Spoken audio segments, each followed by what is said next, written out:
Hey guys, welcome back. This is part 3 and final part of the video response for Woodlin37 and Croooow. Pick your 15 systems and then pick your favorite game for each of those systems.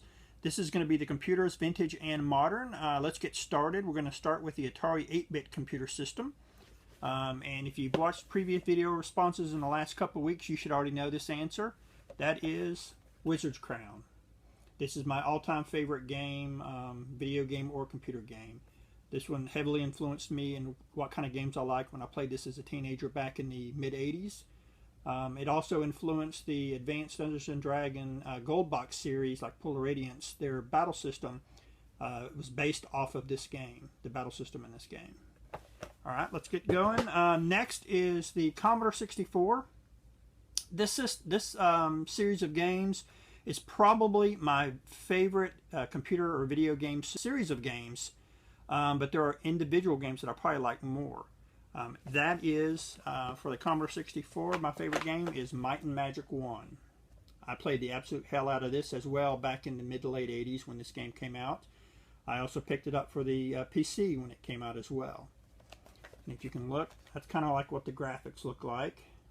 Ooh, let's flip it over here.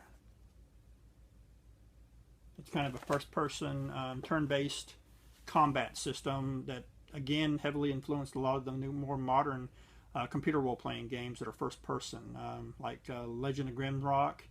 That game is a lot, like this game.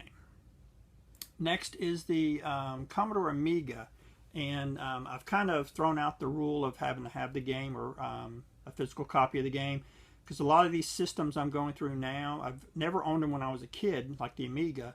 And I've picked them up more recently within the last 10 years, and I've gotten digital devices such as compact flash drives or SD drives to kind of supplement not having to buy a whole bunch of floppies, which kind of go, by the wayside. They kind of die out on you pretty quick sometimes. So I've used a lot of digital devices with some of these systems.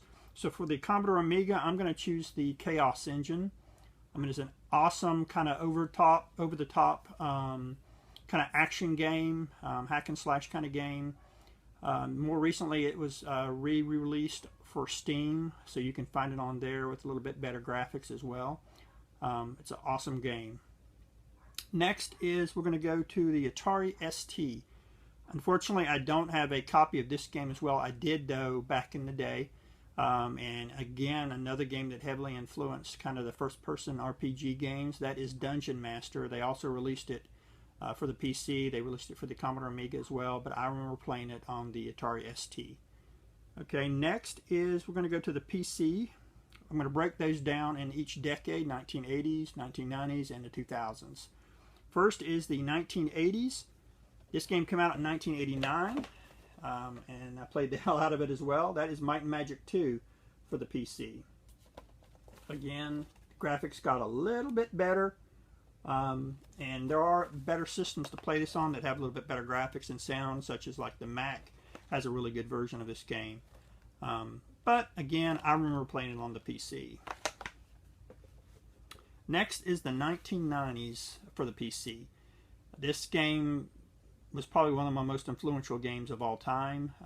My handle that I go by, CNC Freak, is based off this game. CNC stands for Command and Conquer.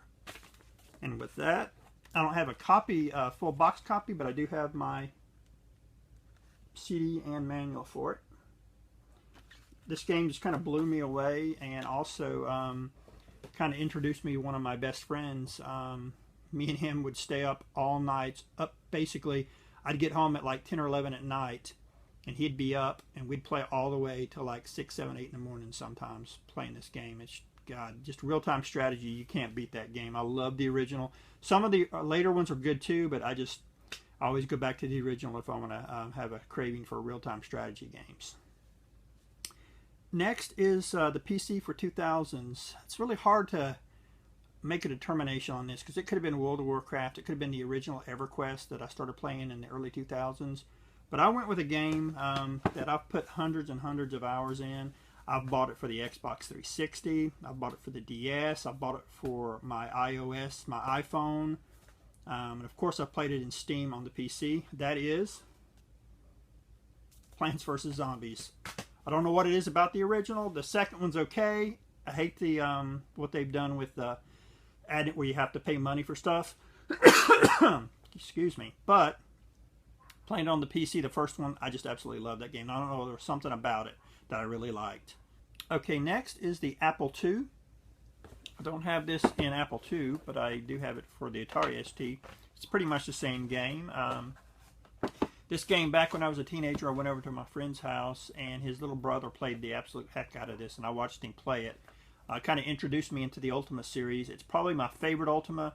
I know a lot of people like Ultima 4, but I really didn't really care for the Avatar stuff. I like where it was kind of freedom of what you wanted to do, multi-parties, different kinds of races and classes. That would be Ultima 3. I don't know what it is about the game, but when I want to play an Ultima game, I always come back to Ultima 3.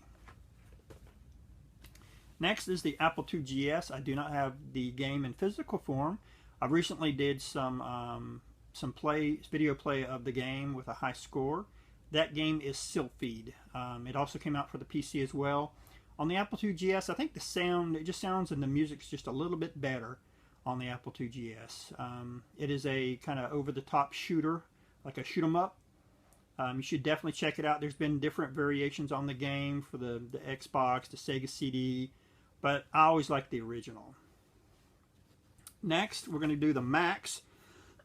We're going to do the 80s and 90s because I really never played any games on the Mac in the 2000s. So for the 80s, it's going to be a little game. I don't know how to describe it. I don't know if you've ever played a game called Beachhead on the Commodore or Atari.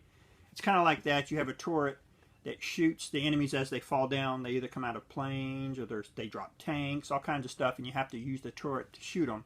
That game is Airborne. I believe this is one of the first that kind of used digitized sound effects, like real music and real sound effects in the game. It's a pretty cool game.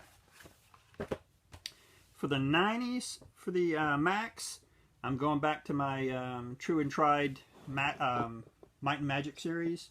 So for the Macs in the 1990s, I am going to pick Might and Magic World of Zine, which I do own a copy of. This is basically Clouds of Zine and Dark Side of Zine combined into one big world that you can travel back and forth between. I believe there's some unique stuff when you create the World of Zine that you can only play when you combine the two worlds. So, here's some screenshots of them.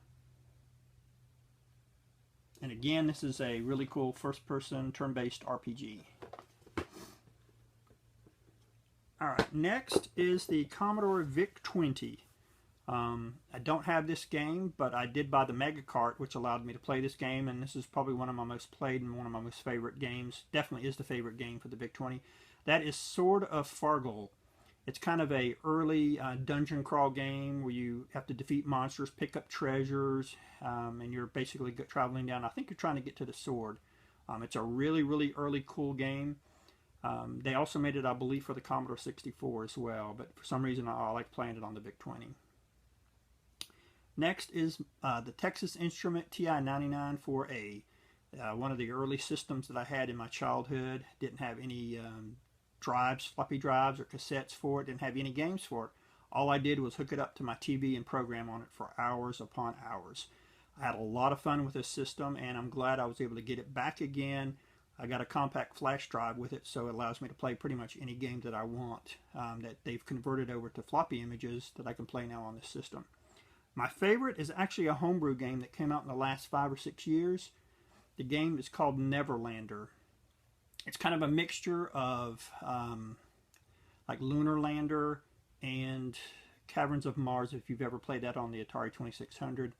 Your ship basically is just falling, and there's asteroids that you basically have to dodge as you're falling.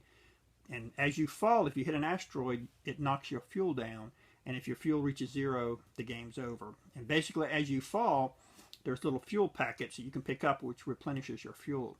There's 5 different levels that increase greatly in difficulty. And when you get to level 5, it goes back to level 1. So it's actually a pretty, once you get down to level 5, it gets really hard, actually. And it's definitely my favorite for the Atari, or for the Texas Instrument computer. Next is the Tandy color computer. I had one maybe up to about 10 years ago, and I really regret selling it. I sold it on eBay, and I should have never done it. I should have kept it. I am on the lookout for a Color Computer 3. I'd love to get one and maybe get like a digital drive for that as well, where I can put some games. I've got a few games here for it. I've got Rogue and one of my favorites, Rescue on Fractalis. But my favorite game for that system, it's called Dungeon of Daggeroth. It is again, kind of a first-person wireframed dungeon crawl art / RPG game. It's really early, but it's a really great game. There's really cool sound effects in it. There's also a PC remake that if you do a search, you'll find it. It gives you kind of that feel of what the original game was like.